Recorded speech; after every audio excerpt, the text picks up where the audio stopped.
But if I keep saying, if I date you for 10 years, you don't love me anymore, don't marry me out of pity because I was there when you did not have anything. Divorce, it's a gradual process.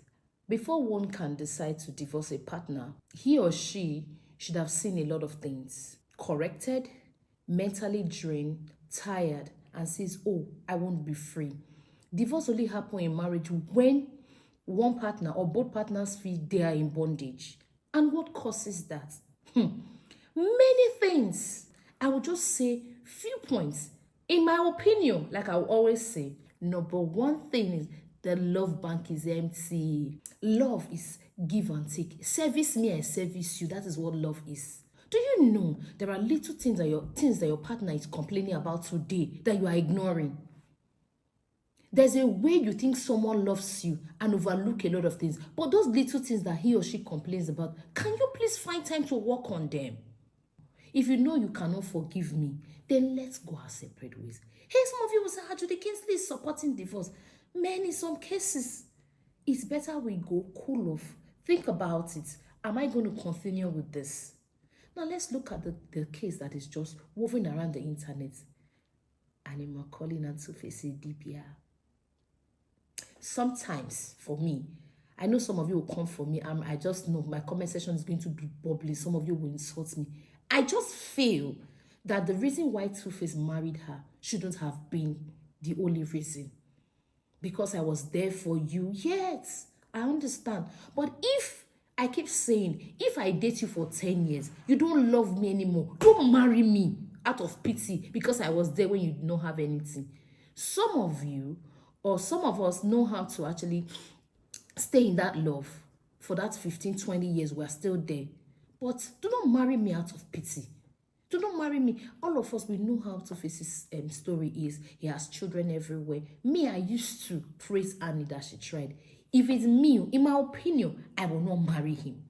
Yes, I suffered with him. Yes, but she keeps saying in most of her interviews, do you understand that I gave birth to, I think, the fifth or the fourth child, and her first child is his fifth or fourth child, something like that. She keeps saying it in most of her interviews, meaning she's bitter, she's pained, it's painful, and she will say, I knew him before everybody. That doesn't mean that you are the Lord or the landlady of his life. No. For me, because you're a celebrity doesn't mean you should cheat and get away with it. I will not take it. I will not marry you. If you like, I would prefer. You know, I'll just chip in this little story. When I was younger, there is a lady that came to Momsi for advice. Momsi is in marriage planning committee. Then she was in church there. She came and she kept crying. I was at home. I came back from school and she was telling mommy that she prefers a man who she will sip Gary with on the floor and they will sleep on the mat at night and be happy than a man who will give you all the SUVs, all the gold jewelries, all the trips, yet he's cheating and you don't see him at home. Before you know, he's in one hotel or the other. If you talk, he sends money to you to calm you down. And I began to wonder, why would she say that? Until I grew up and I got married, I understood. I said, oh, this is it. So it would have been better for her to build life with someone else and be happy. Because I believe that in these few years of their marriage, never a time, see, we are humans. You will remember. You're just there and the other children will be calling your husband daddy. And you look at them, they are senior to your children. And you were there from the origin. It is painful. She's mentally stressed. That means she never forgave, so she wouldn't have entered that marriage. So if you're in that position, don't enter. Because you cannot, if you know you cannot forgive someone, if you're a mother or you're a spouse, you can't forgive. For motherhood has taught me a lot to forgive and forget and move on. So if you cannot forgive that person, please don't stay. Because you're going to make your partner's life hell on earth. You're going to make that person emotionally and mentally drained.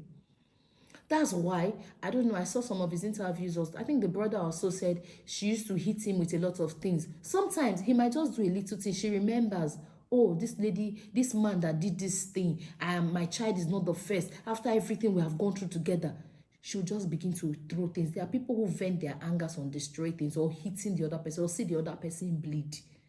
Do you understand? So it's a lesson for everybody's talking about it. He shouldn't have, he shouldn't have, he shouldn't, she shouldn't, they shouldn't. They both need to, first of all, just go out separately and relax and find out everybody who has gone through divorce. Check. Most of them in their secret places are regretting it. You know why? There are things I shouldn't have done. Yes, I am putting my feet on the ground to say this. If you know that you were never wrong, that he treated you unjustly, she treated you unjustly, check yourself. Nobody is a fool. You cannot keep feeding a child and giving the child everything, then the child will just come on, they carry knife and stab you as a parent when you did not do anything. Do not provoke your partner to anger. Do not make their lives a living hell because you feel that you owe them or they owe you something in return. When you're dating someone, if you know that the sacrifices you are paying, you cannot let go, don't pay any sacrifice. Stay there. Because I feel as if Annie Dibia wasn't there for him at the beginning. If they had just met when Two-Face was famous, she wouldn't have been this pained. That's what I'm saying. Yes, other women met him when he was famous. And most of them have moved on. It's just the children. But me, I don't think I can stand it. That's what I'm saying. She shouldn't have married him. So if you're in that kind of relationship, don't marry him. Don't feel. See, marriage is not a repayment for sacrifice in relationship. Marriage, it's not like a salary you earn or a wage you earn or a profit you earn for being there when I was broke, for supporting me or seeing me through school. That's why I can never blame anybody that says, oh, he or she saw me through school, but I cannot marry him or her. You think you decided to do it. You decided to stay. You decided to pay the sacrifice. So if you know that the sacrifices you are paying, you cannot let it go, please don't pay it. Nobody force you. You were the one. Unhomonu we jegbe or kakanono re aje. We are jegbe unhomo. Eye afie. We are le whether abole leole. Zobo. Leave it. That's what my people used to say. Please look for another person that will interpret that thing for you. What I'm trying to say in essence is divorce is bad, but there are some points in life where you need to go your separate ways. So that first of all, depression will not set in. Secondly, you not commit suicide. If one of them dies, the other person is in jail. There are people, visit Nigeria prisons, you see there are people who killed their spouse out of anger of what they did. Yes, go to women prison, you see them. Go to a men prison, you see them. And when you talk to them, they say, oh, I wish I had known. Of what use would that be? So if you know that you are mentally drained, you are tired of that relationship or marriage, first of all, shift. Go and settle yourself. You might not be, sometimes our mental health might not be okay. There might be something wrong. That's what we play with in Africa. We don't take care of our mental health. Some of us have mental issues. We don't know. It's not only the people in the street that are dirty, that are roaming around, that are mad people. There are people who are not mentally sound to be in marriage.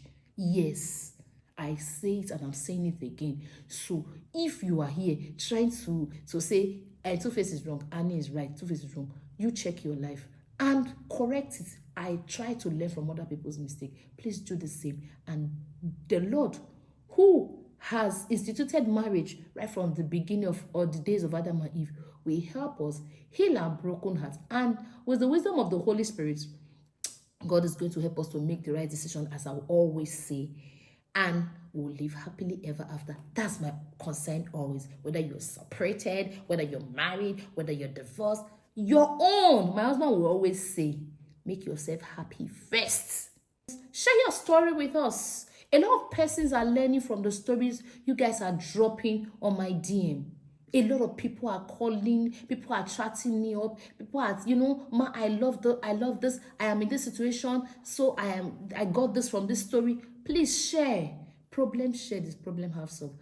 Stay married, stay happy, stay blessed, and live happily ever after.